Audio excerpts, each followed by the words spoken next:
की कुठलंही नातं कागदावरती सुरू होत नाही, बट संपतं ते कागदावरतीच. कुठल्याही नात्यामध्ये प्रेम आयुष्यभर टिकत नाही. इगो प्रॉब्लेम हा खूप जास्ती आहे.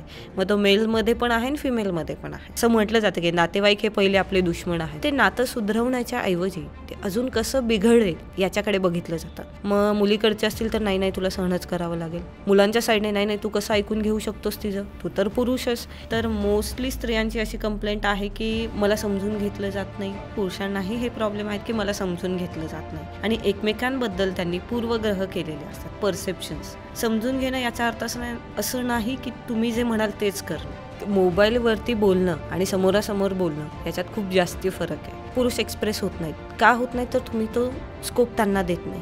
सेम गोज विथ फिमेल, की ती ऐकून घेत नाही किंवा ती समजून घेत नाही. तर का घेत नाही तर ती भावनिकदृष्ट्या कुठेतरी दुखवलेली आहे. काय होतं ना की आपण एखाद्या नात्यामध्ये बांधलो गेलो की कालांतराने आपण त्याला ना ग्रँटेड धरायला लागतो. तुम्ही सेपरेट झाल्यानंतर नाही पॅरेंटिंग होऊ शकतं. मला वाटतं प्रत्येक नात्यात एक चान्स द्यायला हरकतच नाही, कारण की माणूस हे चुकतं, चुका होतात. पण तुमचं जे नातं आहे ते टिकवण्याची खूप गरज आहे, कारण की ॲट द एंड तुम्ही एकटे सर्व्हाइव्ह नाही करू शकत. मित्रांनो नमस्कार, कसे आहात सगळे?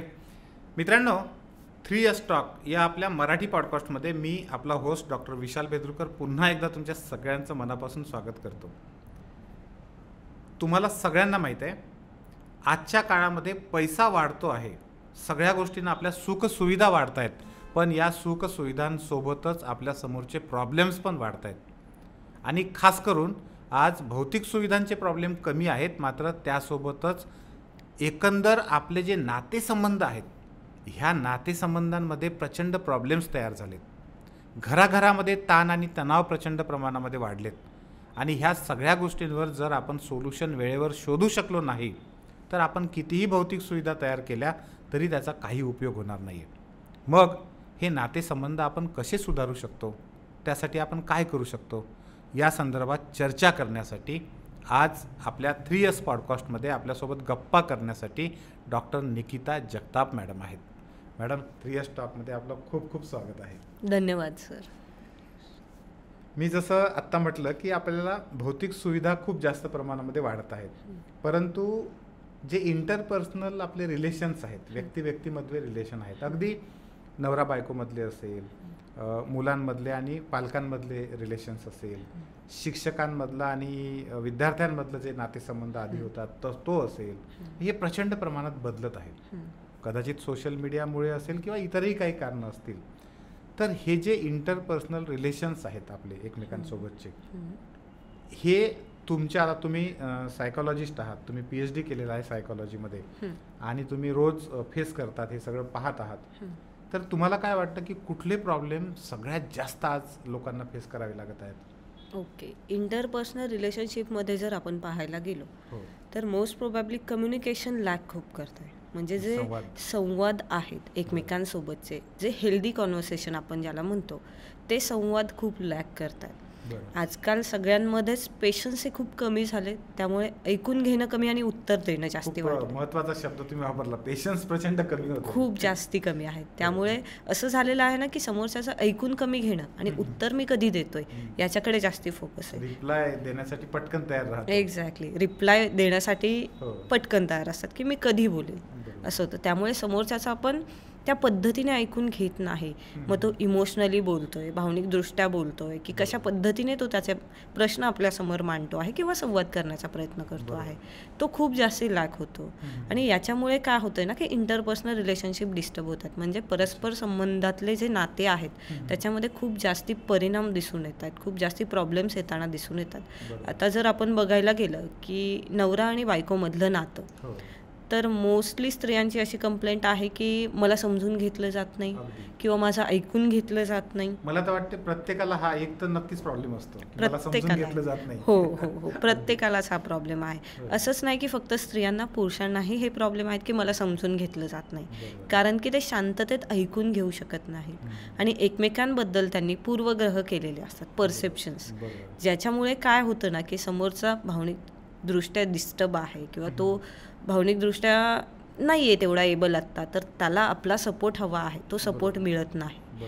मग त्याच्यामुळे काय होतं आहे की कम्युनिकेशन लॅक होते आणि नातेसंबंध बिघडतात. मग हा मला ऐकूनच घेत नाही किंवा ही मला ऐकून घेत नाही आहे, म्हणून मग तो सपोर्ट बाहेर शोधला जातो. मग माझ्या फ्रेंडकडे. मग आता फ्रेंड पण बरेचसे जजमेंटल आहेत. कोणी व्यवस्थित ऐकून घेईल, कोणी विदाऊट जजमेंट पास करता ऐकून गेले सांगू शकत नाही. त्याच्यामुळे मग ते कधी मनातच ठेवलं जातं, कधी शेअर केलं जातं.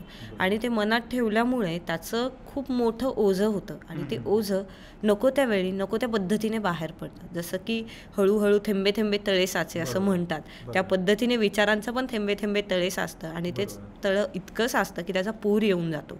पूर येणं म्हणजे की थोडंसं तुम्हाला डिस्टर्ब करतो. Yes sir. तुम्ही आता जजमेंटल होणं म्हटलं, म्हणजे माझ्या मनामध्ये हा प्रश्न खूप जास्त आहे की जजमेंटल होणं हे खूपदा आपण बोलताना लोक म्हणतात की चांगलं नाही आहे, जजमेंटल होऊ नये.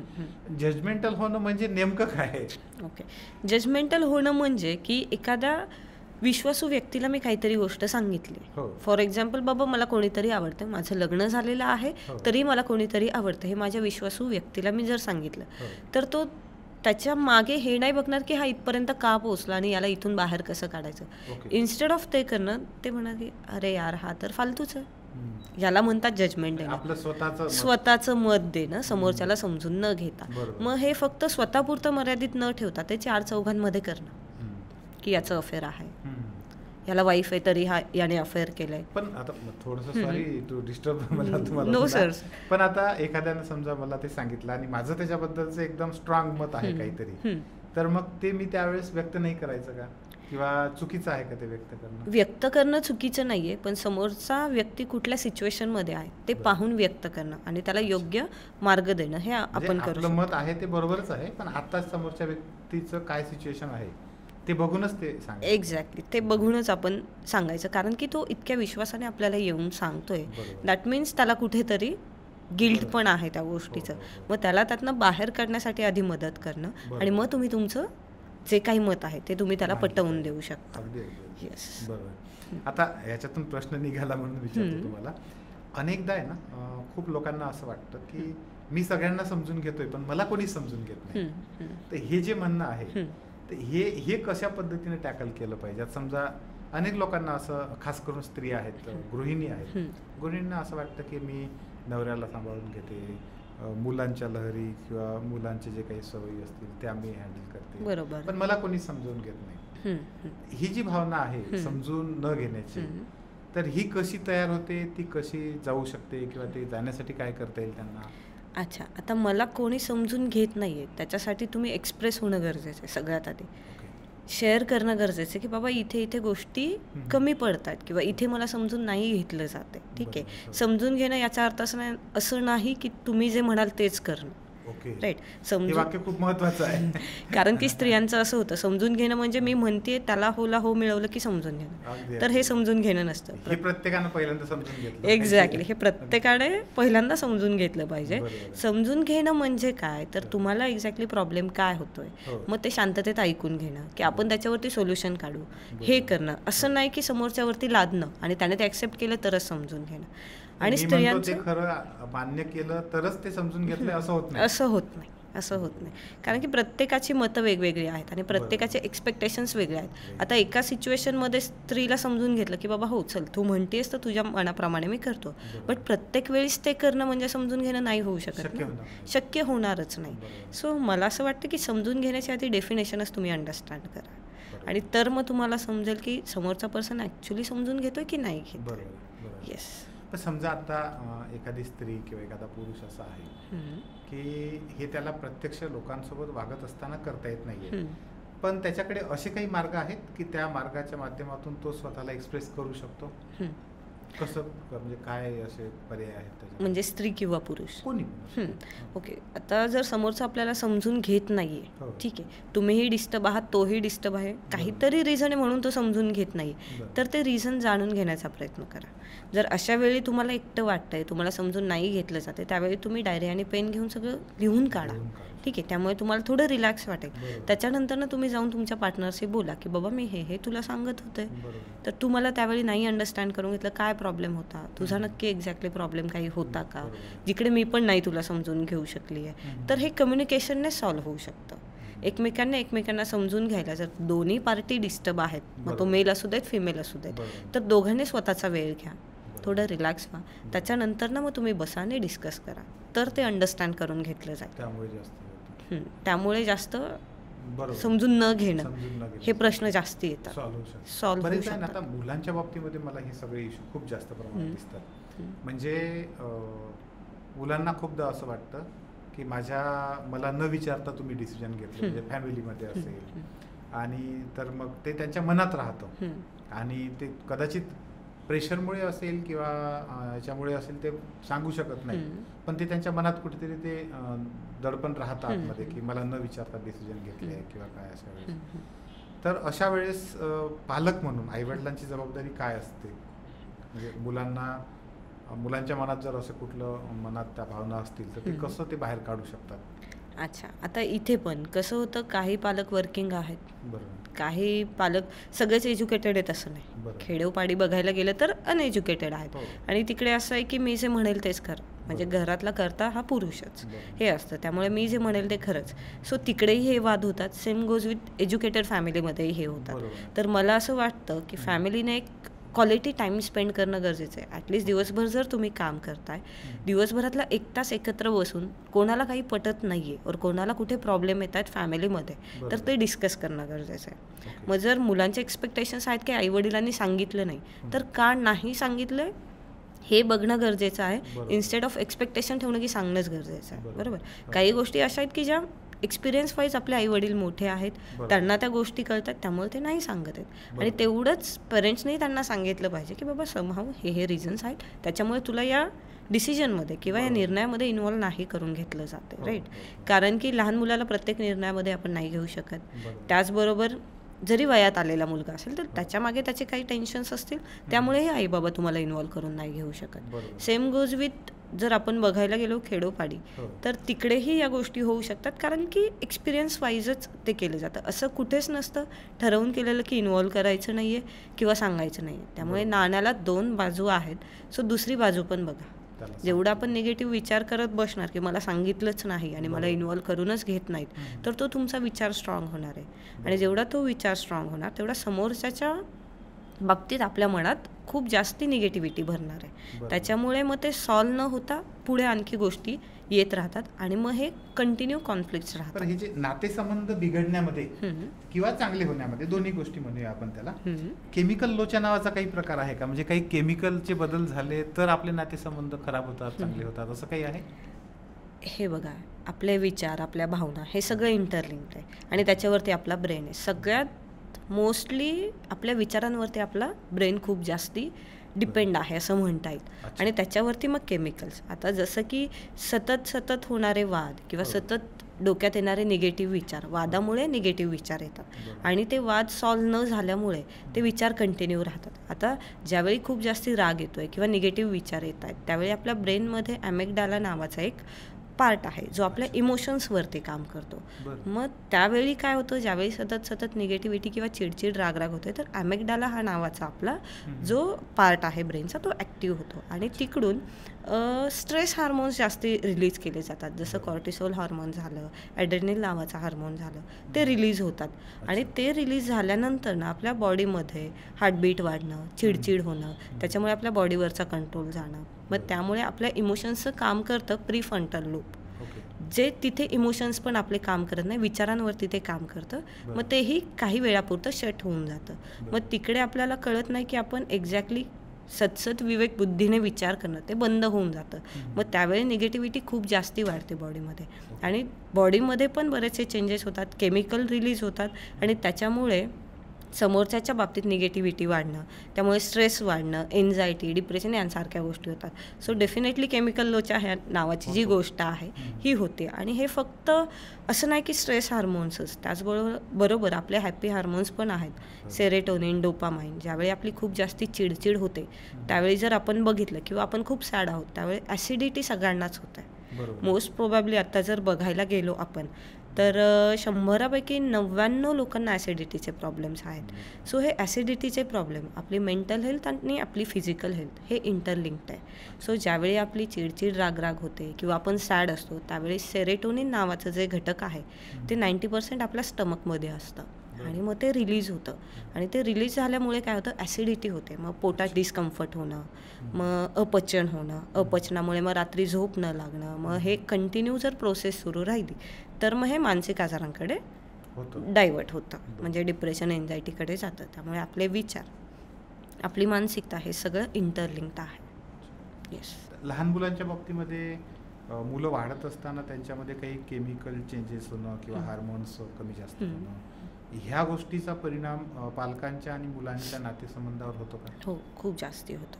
आता आपण बघायला जाऊयात तर लहानपणापासूनच घेतलं की मूल जन्माला आल्यानंतर न्यूरो डेव्हलपमेंटल नावाचं डिसऑर्डर्स भरपूर आत्ता सध्या चर्चेत आहेत. जसं ऑटिझम, न्यूरो डेव्हलपमेंटल, जसं ऑटिझम झालं, ADHD झालं. आता न्यूरो डेव्हलपमेंटल म्हणजे काय? सो ज्यावेळी मूल जन्माला येतं, जन्माला आल्यानंतरनं त्याचं वेळेत चालणं, वेळेत बोलणं, ह्या सगळ्या गोष्टी जे आपले न्यूरो डेव्हलपमेंट म्हणजे ब्रेनचे डेव्हलपमेंट जे होत राहतात ते प्रॉपर वेने होणं गरजेचं आहे.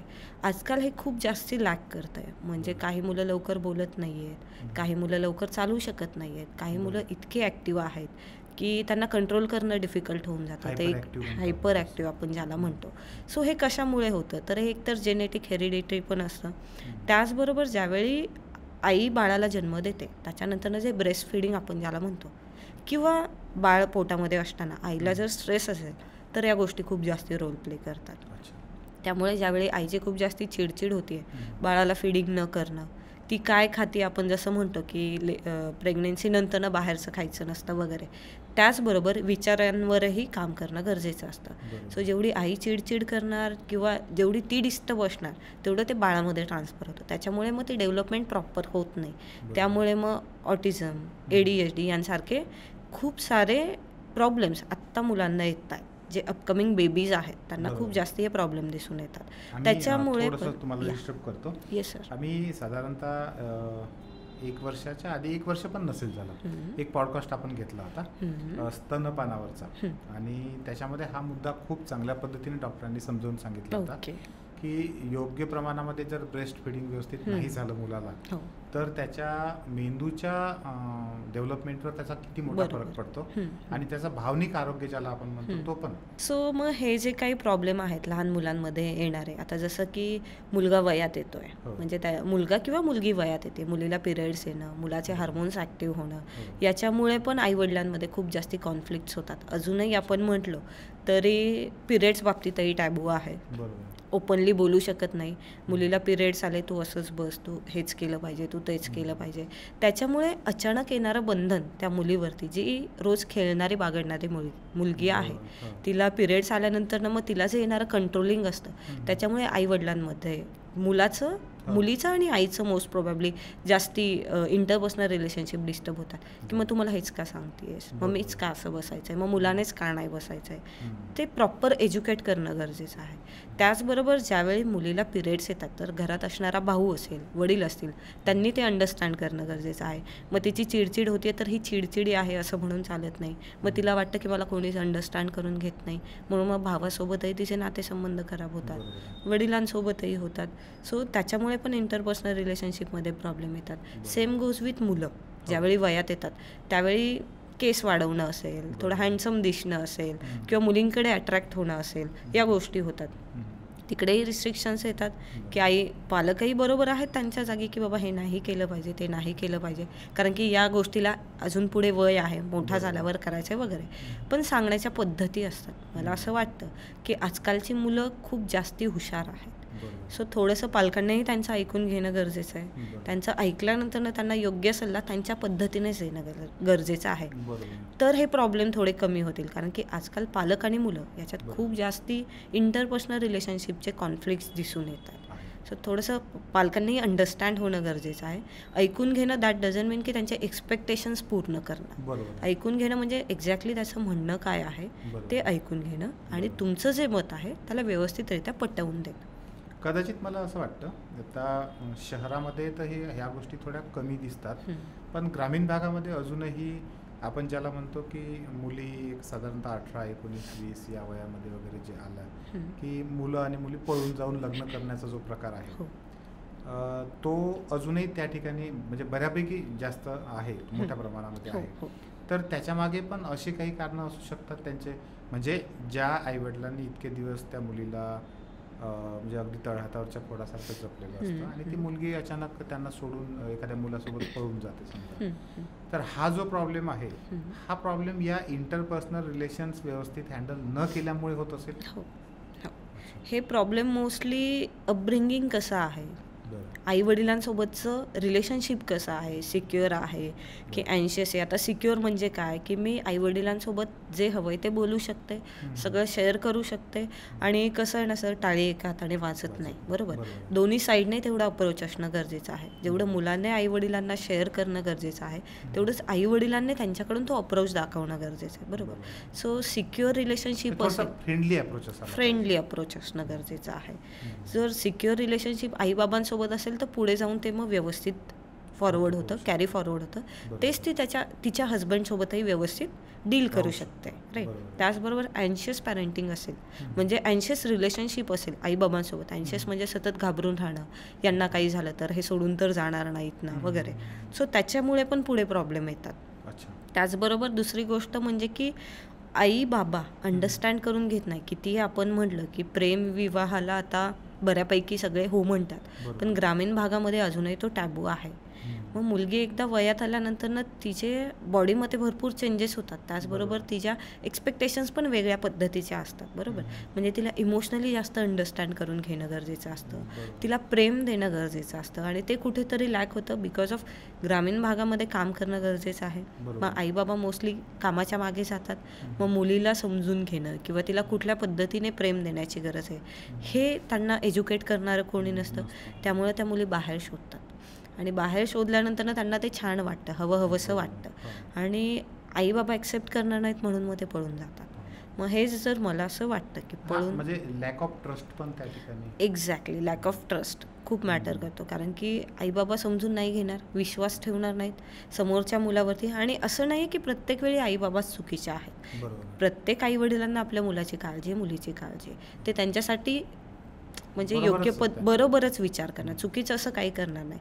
बट आजकालची मुलं स्वतःचे डिसिजन स्वतः घेऊ शकतात, राईट. त्यामुळे मला असं वाटतं की आईबाबांनी त्यांच्याही डिसिजनला थोडासा रिस्पेक्ट देणं गरजेचं आहे, अंडरस्टँड करणं. मला असं वाटतं काय तर डॉक्टर, तुम्हाला हे खूप चांगल्या पद्धतीने सांगता येईल खरं तर की एका विशिष्ट वयामध्ये आपली मुलं आल्यानंतर, समजा आपण म्हणूया की एक साधारण 14-15 वर्षाची मुलं झाली की आपण असं पुढच्या आयुष्यात त्यांच्या घडू शकतं असं विचार करून आधीपासून ते रिलेशन आपण तेवढं हेल्दी ठेवण्याचा जाणून बुजून प्रयत्न केला पाहिजे का? येस केलाच पाहिजे. कारण की जशी मुलं वयात येतात हे होणं बट ऑब्वियस आहे. ठीक, आपण समजूतदारपणाची अपेक्षा मुलांकडून जास्त नाही करू शकणार, एक्झॅक्टली आई वडिलांकडून करू शकतो. बरोबर आहे. कारण की आई वडील समजून घेऊ शकतात आणि समजून सांगूही शकतात, बरोबर. कारण की मूल तुमचंच आहे. तुम्ही जर व्यवस्थित पद्धतीने त्याला समजून सांगितलं, त्याचेही प्रॉब्लेम तुम्ही समजून घेतले, तर मला वाटतं की हे प्रॉब्लेम येणं थोडं कमी होऊन जाईल ग्रामीण भागामध्ये, असं मला वाटतं. आता आपला चर्चेचा विषय निघाला मुलांचाच विषय आहे म्हणून. 1-2 दिवसाच्या पूर्वी पुण्यामधली घटना आहे, तुम्ही पण पेपरमध्ये वाचली असेल ती, की बाजीराव रोडला अगदी अल्पवयीन मुलांनी कोयत्याने खून केला एका मुलाचा. ज्या मुलाचा खून केला तोही अल्पवयीनच होता आणि ज्यांनी खून केला ते तीनही मुलं पण अल्पवयीनच होती. आजच्याच पेपरला मला वाटतं न्यूज आहे की त्या तिन्ही मुलांना पण पकडलं. मला तो शॉक बसला पहिल्यांदा पेपर वाचत असताना की अल्पवयीन मुलं, त्यातही शहरातली. ग्रामीण भागात एक आपण समजू शकतो, पण शहरातली, पुण्यासारख्या शहरामध्ये हा प्रॉब्लेम म्हणजे इतक्या विकोपाला कसं काय गेला असेल किंवा त्यांचा कारण त्यांच्यात घरी आई वडील असतीलच, तर हे रिलेशन्स कसे बिघडले असतील की एकदम खून करण्यासारख्या गुन्ह्यापर्यंत ही मुलं गेली. ओके, याला आपण विकृत मानसिकता म्हणू शकतो. कसं आहे, आता कुठलेच आई बाबा शिकवत नाहीत की बाबा तू जाऊन खून कर, बरोबर आहे. तुम्ही कुठे राहता, तुमचं सराउंडिंग काय आहे, तुमचे मित्र कसे आहेत आणि तुमची विचारसरणी कशी आहे यावरती सगळं मॅटर करतं. आता या कमी वयात मुलांनी फक्त खून करणंच हा प्रॉब्लेम नाही आहे, तर खूप सारे प्रॉब्लेम आता कमी वयात मुलं करतात. म्हणजे जसं रेप झालं, आई वडिलांना मारणं असेल, मनाविरुद्ध काही गोष्ट झाली म्हणून मध्ये एक न्यूज आली होती की बाबांनाच मारून टाकलं. राईट. सो ही विकृत मानसिकता झालेली आहे बिकॉज ऑफ हेल्दी माइंडसेट नाही आहे, त्यांच्या आजूबाजूचं सराउंडिंग तेवढं हेल्दी नाही आहे आणि इन्फ्लुएन्स करायला सोशल मीडिया आहेच. बरोबर. आता कसं आहे की सोशल मीडिया ही काळाची गरज आहे, बट आपण त्याच्यातून काय घेतो हे खूप महत्त्वाचं आहे. सो काही लोक काय करतात की सोशल मीडियावरती बघतात मुलं, त्याच पद्धतीने डोक्यात ठेवतात. त्याचबरोबर इझी मनी, कोणीतरी म्हणतं की मी तुला एवढे एवढे लाख देईल, तू याला जाऊन मार. ऑब्विसली तो करणार आहे. कमी वेळामध्ये मला पैसे मिळतात, बट त्याला त्याचे कॉन्सिक्वेन्सेस नाही आहेत, कळत नाही आहेत की काय होणार आहेत, कारण की तेवढी विचार करण्याची त्याची सरणीच नाही आहे. तो तिथपर्यंत पोहोचूच शकत नाही. त्याला फक्त दिसतंय काय, तर मला कोणीतरी एवढे एवढे लाख देणार आहे आणि ते मला करायचं आहे, आणि मग ती मुलं करतात. आता जे काही आपल्या पुण्यामध्ये झालं, पुण्याच्या शहरामध्ये जे काही झालं, सो एवढी विकृत मानसिकता त्या मुलांची झाली आहे. त्याचा अर्थ असा की मला असं वाटतं की त्यांचं सराउंडिंग, ते कुठल्या मित्रांच्यात बसतात उठतात, हे पण खूप मॅटर करतं. त्याचबरोबर आई बाबा किती मुलांसोबत कम्युनिकेट करतायत, त्यांना कसं एज्युकेट करतात, त्याचबरोबर ते कुठल्या स्कूलमध्ये जातात, कॉलेजमध्ये जातात, तिथे ते काय शिकतात, हे पण खूप मॅटर आहे. आता कुठल्याही एज्युकेशन संस्थेमध्ये हे शिकवलं जात नाही, बरोबर, पण त्यांच्यासाठी चांगलं काय आणि वाईट काय हे कळण्या इतपतच ती मुलं मॅच्युअर आहेत मला वाटतं. सो आता जे काही त्यांनी केलं याने त्यांची लाईफ खराब झाली, ते काहीच नाही करू शकत. सो या विकृत मानसिकतेला एक कारणीभूत ठरतं सराउंडिंग. त्याचबरोबर तुम्ही कुठल्या लोकांमध्ये बसता उठता, तुमचे विचार कसे आहेत हे खूप मॅटर करतं. कारण आणि दुसरी गोष्ट म्हणजे की एक निगेटिव्ह विचार, जसं मी तुम्हाला मगाशी एक्सप्लेन केलंच की केमिकल इम्बॅलन्स कसा होतो आणि कुठला ब्रेनमधला एखादा घटक ॲक्टिव्ह होतो आणि त्याच्या पुढे सतत विवेक बुद्धीच राहत नाही की याच्या पलीकडे काय होऊ शकतं. सो या गोष्टींमुळे हे विकृत मानसिकता वाढलेली आहे. योग्य लोकांमध्ये बसणं उठणं गरजेचं आहे, योग्य पद्धतीने गोष्टी परसिव्ह करणं गरजेचं आहे, आणि आपलं काय बरोबर, आपल्यासाठी काय योग्य आहे हे जाणून घेणं गरजेचं आहे. आणि आजकालची मुलं ते जाणून न घेता टेम्पररी सुख कशात आहे हे बघतात आणि त्या पद्धतीने ते त्यांचे प्लॅन करतात. म्हणजे बरोबर जे काही त्यांनी कृत्य केलं. खरं तर आता म्हणजे मला जे पुढे विचारायचं आहे तो कायद्याच्या दृष्टीनं पण प्रश्न आहे, पण सायकोलॉजीच्या दृष्टीनं जास्त महत्त्वाचा आहे. कायदा असं सांगतो की समजा तुमची अमुक अमुक डेट ऑफ बर्थ आहे आणि या दिवशी तुम्हाला 21 वर्ष पूर्ण झाले की तुम्ही सज्ञान झालं. पण सायकोलॉजीच्या दृष्टीनं किंवा त्या व्यक्तीच्या जैविक दृष्टिकोनातून म्हणूया आपण हवं तर, खरोखर 21व्या वर्षी किंवा 21 वर्ष पूर्ण होताना प्रत्येक व्यक्तीचा ब्रेन सज्ञान आपण त्याला म्हणू इतपत डेव्हलप झालेला असतो का? नाही, अजिबातच नाही. ऍक्च्युअल मॅच्युरिटी जर बघायला गेलं सायकोलॉजिकली 25 इयर नंतर नाही ते.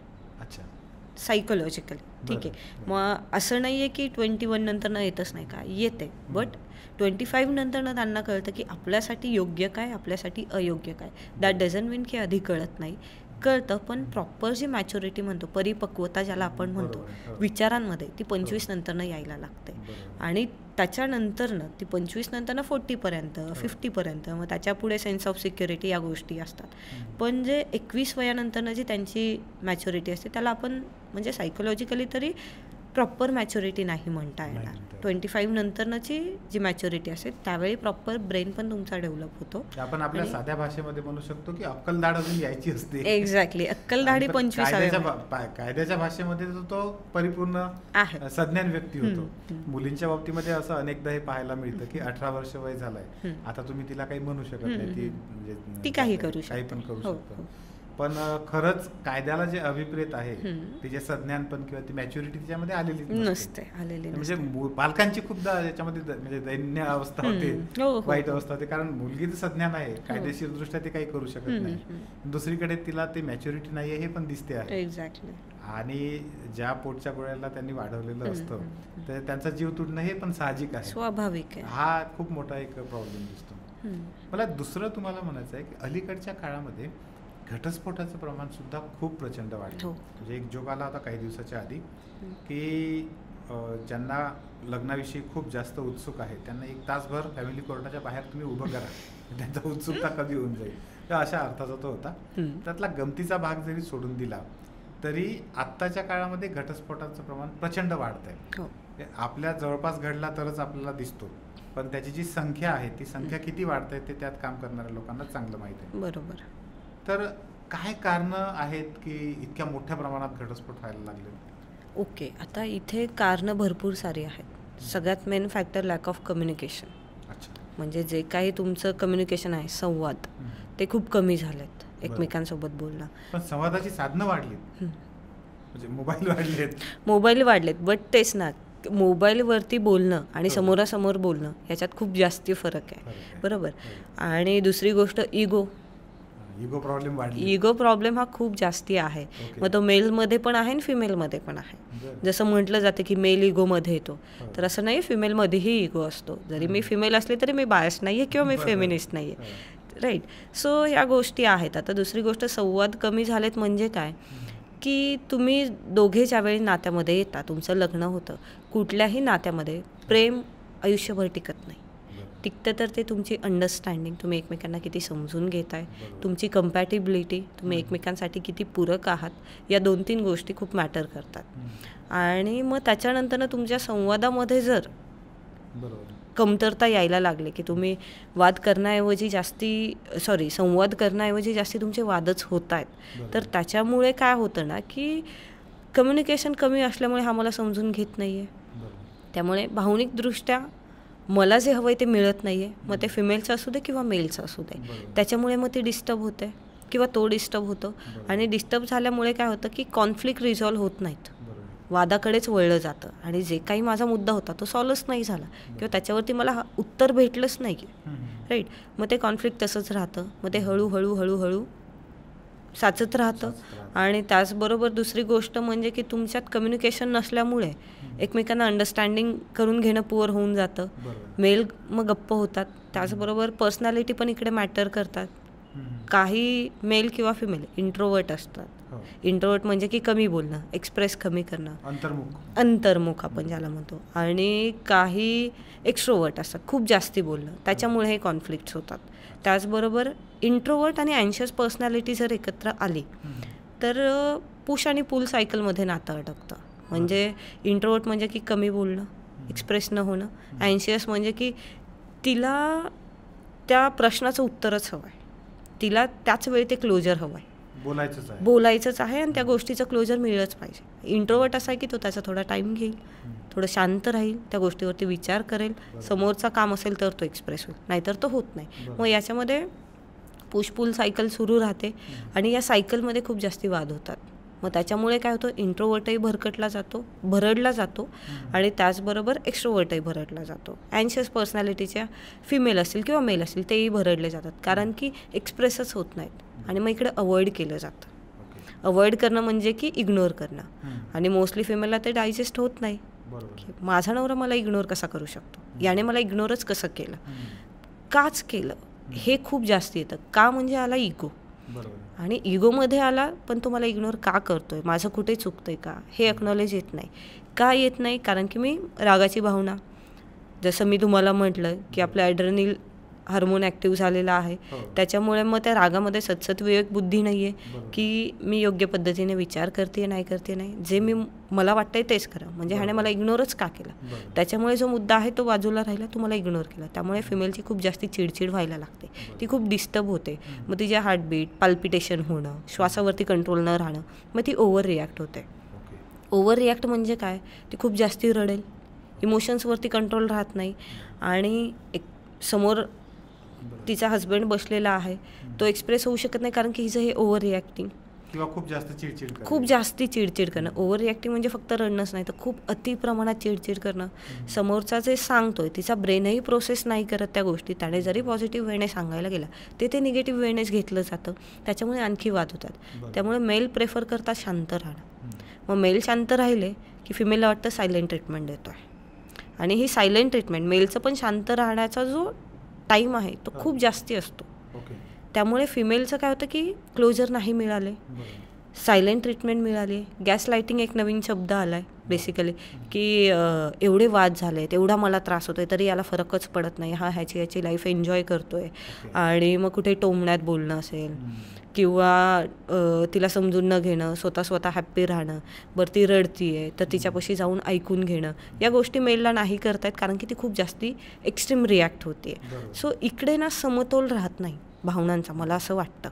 तो समतोल राहणं खूप गरजेचं आहे. खूप जास्ती बिघडून जातं. मग असं होतं की पुरुष एक्सप्रेस होत नाहीत. का होत नाही तर तुम्ही तो स्कोप त्यांना देत नाही. सेम गोज विथ फिमेल, की ती ऐकून घेत नाही किंवा ती समजून घेत नाही. तर का घेत नाही तर ती भावनिकदृष्ट्या कुठेतरी दुखवलेली आहे आणि तिकडे तुम्ही इग्नोर केलेलं आहे. तिकडे तुम्ही अंडरस्टँड करून घेणं गरजेचं आहे. तर मग ते नातं व्यवस्थित होतं. आता याच्यात पर्सनॅलिटी पण खूप मॅटर करतात. एखादा कपलमध्ये एखादा जर नार्सिसिस्टिक पर्सनॅलिटीचा असेल, आता नार्सिसिस्टिक म्हणजे काय, की स्वतःला खूप शहाणं समजणं, सॉरी टू से बट स्वतःला खूप भारी समजणं आणि प्रत्येक गोष्टीत रोकटोक करणं, मलाच सगळं कळतं, आपण अहंकारी. येस, एक्झॅक्ट वर्ड तुम्ही सांगितलं सर, की अहंकारी. मग तुला काहीच कळत नाही, तुला हे जमतच नाही, तू काहीच नाही करू शकत, सतत डिमोटिवेट करत राहणं. आणि त्याच्यामुळे काय होतं, स्त्री दबली जाते. ठीक आहे. आणि कुठेतरी हे पण गॅसलाइटिंग असतं. याच्यामुळे पण नातेसंबंधात खूप जास्ती डिस्टर्बन्सेस येतात आणि मग एका लिमिटनंतर तो थ्रेशोल्ड क्रॉस होऊन जातो, की बास बाबा आता मला नाही होत आहे. कारण की मेंटली ती डिस्टर्ब झालेली असते किंवा तो डिस्टर्ब झालेला असतो, फिजिकलही दोघं डिस्टर्ब झालेले असतात आणि त्या नात्यात हेल्दी काहीच राहत नाही.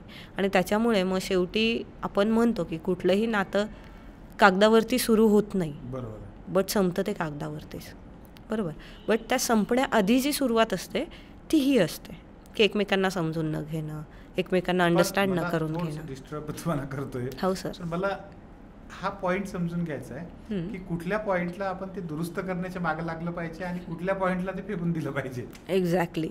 खूप छान प्रश्न तुम्ही विचारला सर, कारण की तो पॉईंट कळणं पण गरजेचं आहे. आजकाल तो पॉईंटच कळत नाही. राईट.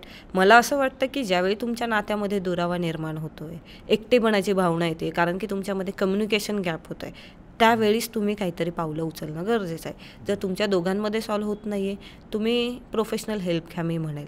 जसं की आता मार्केटमध्ये खूप ठिकाणी कपल काउन्सिलिंग केलं जातं, रिलेशनशिपवरती काउन्सिलिंग केलं जातं. मी म्हणेल की फील फ्री तुम्ही तिथे जा, कारण की तिथे नॉन जजमेंटल लोकं असतात. नातेवाईकांकडे तर अजिबात जाऊ नका, मी स्पष्ट बोलेन. कारण की असं म्हटलं जातं की नातेवाईक हे पहिले आपले दुश्मन आहेत. मी असं नाही म्हणणार, पण ते नातं सुधरवण्याच्या ऐवजी ते अजून कसं बिघडेल याच्याकडे बघितलं जातं. मग मुलीकडचे असतील तर नाही तुला सहनच करावं लागेल, समाजासाठी तुला सहनच करावं लागेल असं म्हटलं जातं. न्यूट्रल राहू नाही शकत. मुलांच्या साईडने नाही तू कसं ऐकून घेऊ शकतोस तिचं, तू तर पुरुषच. आणि याने काय होतं की अजून नातं बिघडतं. राईट.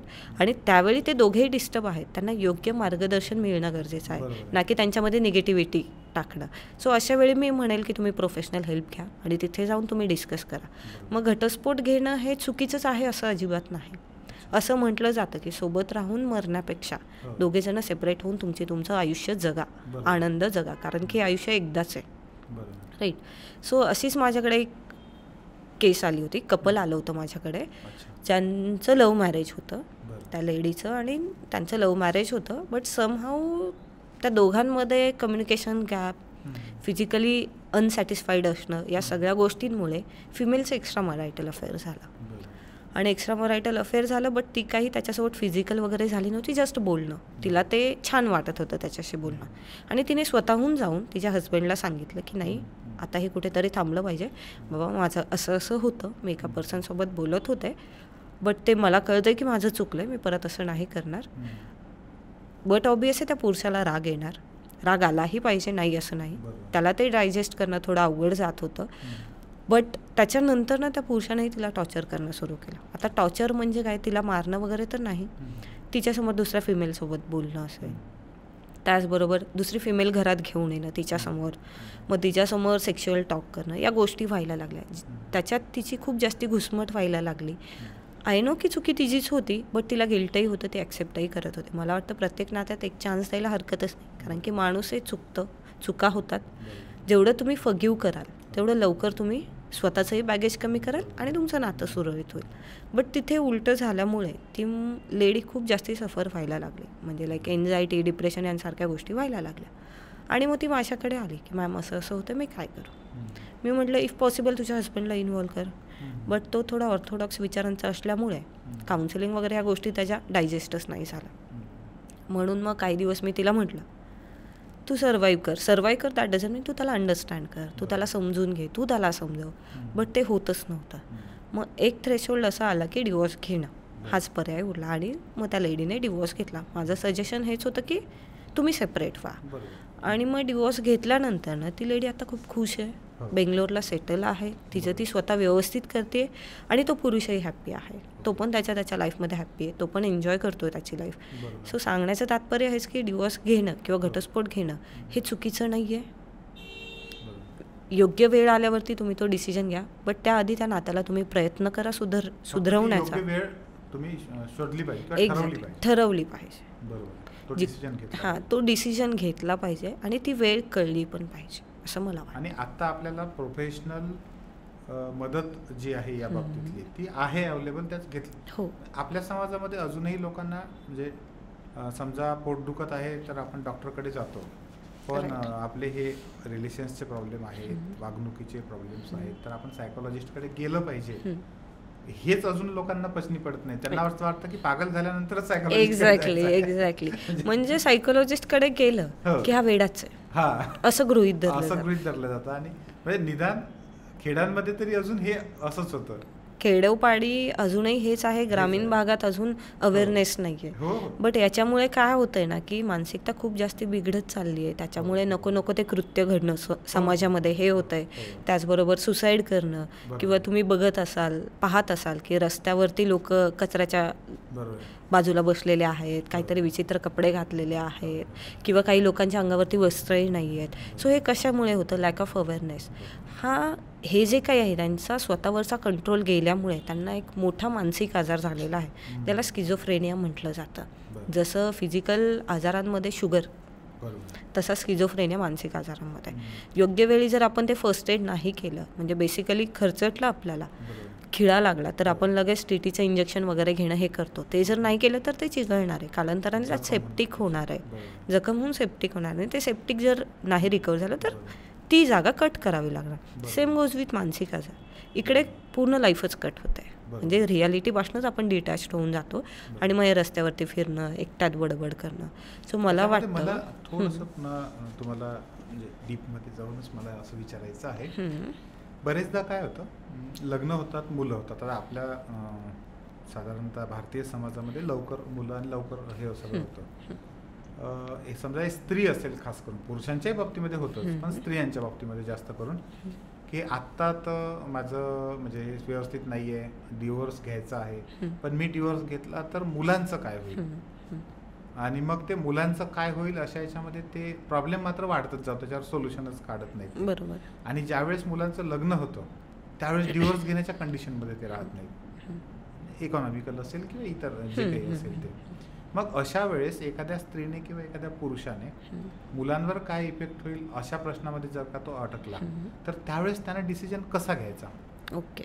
सो मला असं वाटतं की प्रॅक्टिकल राहणं खूप गरजेचं आहे. तुम्ही जर पुढचा विचार करता, आपण सेपरेट झाल्यावरती मुलावरती काय परिणाम होणार आहे, बट सोबत राहून तुमचे वाद होतात त्याचाही परिणाम मुलावरती होतच आहेत. बरोबर आहे. असं नाही की त्याला त्याचा त्रास होत नाही आहे. बरोबर. एकतर तुम्ही ते नातं सुधारवण्याचा प्रयत्न करा. जर सुधारत नसेल आणि त्याचे कॉन्सिक्वेन्सेस तुम्हाला, तुमच्या कुटुंबाला, तुमच्या मुलांना होत असेल तर मला वाटतं की त्यावेळी तुम्ही प्रॅक्टिकल डिसिजन घ्या. तुम्हाला डिसिजन जर घेता येत नाही, जसं मी म्हटलं की तुम्ही प्रोफेशनल हेल्प घ्या, पण तुम्ही डिसिजन घेणं गरजेचं आहे. तुम्ही सेपरेट झाल्यानंतरही पॅरेंटिंग होऊ शकतं, आणि जरी मुलांना त्रास होत असेल किंवा त्या फेजमध्ये ती मुलं सर्व्हाइव्ह करत असेल तर त्यांच्यासाठी प्रोफेशनल हेल्प घ्या, डील करता येईल. पण जबरदस्तीने ते नातं तुम्ही काय म्हणतात की स्ट्रेच करू नका, ज्याच्यामध्ये तुम्ही मेंटली आणि फिजिकली सफर होणार, त्याचबरोबर तुमची मुलंही सफर होणार, आणि याच्यात हेल्दी कोणीच राहणार नाही. इन्स्टेड ऑफ मग ते नातं सोसायटीसाठी म्हणा किंवा मुलांसाठी तुम्ही खेचत घेऊन जाण्यापेक्षा, एवढी स्वतःची पण ओढाताण करण्यापेक्षा योग्य वेळी थांबा आणि ते प्रॅक्टिकली डिसिजन घ्या. जिकडे कन्फ्युजन होत आहे प्रोफेशनल हेल्प घ्या, घेतलीच पाहिजे आणि घ्यावी मी तर म्हणेन. खरं तर ह्या गप्पा खूप इंटरेस्टिंग होत आहेत. मला थोडंसं ह्या मूळ म्हणजे विषयाचा जो मूळ आहे आपलं ते हम्म, की इंटरपर्सनल रिलेशन आपले कधी खराब होतात. हम्म, जसं आपण म्हणतो एखाद्या वेळेस एखादा माणूस खूप जास्त जजमेंटल होऊन जातो. हम्म,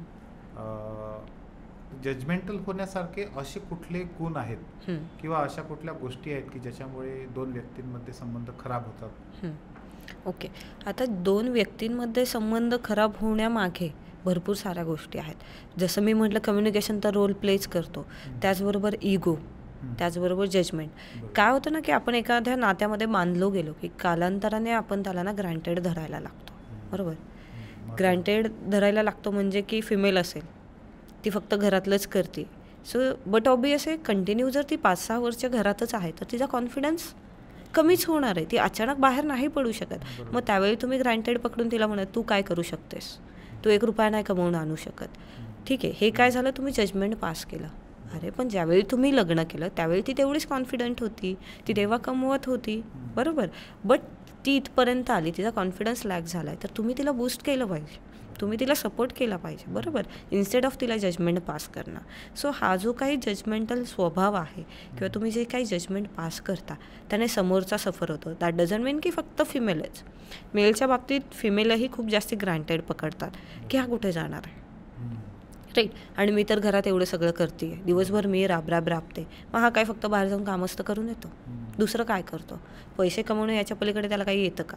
सो इथे पण जजमेंट येतं. सो मला असं वाटतं की इन्स्टेड ऑफ आपल्या आणि पार्टनरला खास करून आपल्या भारतीय विवाह पद्धतीमध्ये त्यांना माहिती आहे एवढ्या म्हणजे सुखासुखी तर सोडू शकत नाही. बरोबर. म्हणजे हाती एक जास्त गव्हर्नमेंट सर्व्हिस सारखं होऊन बसतं हो ते. हो हो हो. म्हणजे आम्ही गमतीनं असं म्हणायचो की गव्हर्नमेंट सर्व्हिसमध्ये लागणं सोपं आहे, काढणं अवघड आहे.